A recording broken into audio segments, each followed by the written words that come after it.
What we have here is a little test of IR compliance. So the multicam over on the right, threads appear the same under IR light, whereas this digital ACU vest will turn white.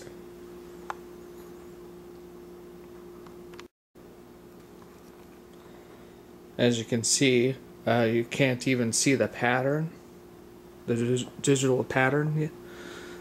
If you go to my little name tape there, that's in spec, so you can see the pattern. But if someone were looking at you through a night vision scope, you would appear white. Whereas over here, the multicam still, you can still see the pattern.